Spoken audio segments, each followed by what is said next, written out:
Here's the inside scoop on how parts of the media deceive you on behalf of the cops. Last Friday, the New South Wales Mounted Police held a parade celebrating 200 years since their founding. Maybe you've seen my previous video or article talking about the Mounted Police, how they were set up to fight Aboriginal people, massacred those people, and have since transitioned to a crowd control role where they've trampled gay rights campaigners and unionists. I anticipated that the cops would use the parade as a PR opportunity. So ahead of the parade, I sent a media release out to crime reporters, newsrooms, and particularly the morning shows that love this sort of puff piece. I thought that if journalists were running a story about 200 years of the Mounted Police, they might want to include some of the actual history. But no. The oldest mounted police unit in the world, brave officers and troop horses helping keep streets across New South Wales safe for 200 years. I don't expect every journalist to use our media release. They might not want to run any story about the anniversary. But some of them did run stories, they had access to Anti-Cop's release, and they chose only to tell the whitewashed police side. Well, my two favourite units are the horse unit and the dog unit. Now, don't mess with either. Over 2 centuries, from battling the colony's bushrangers to taking on traffic duty. They have such a calming effect.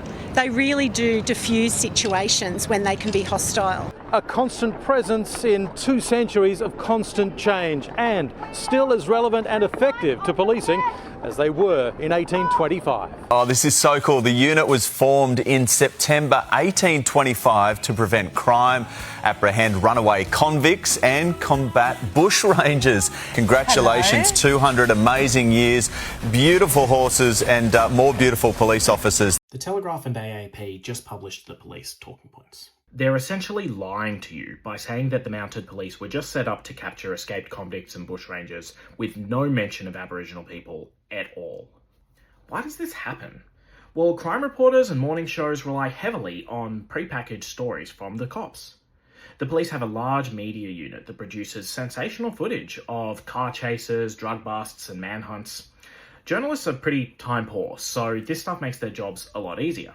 But if a journo starts including other perspectives for balance, maybe they won't be on the list anymore to receive those ready-made stories from the cops.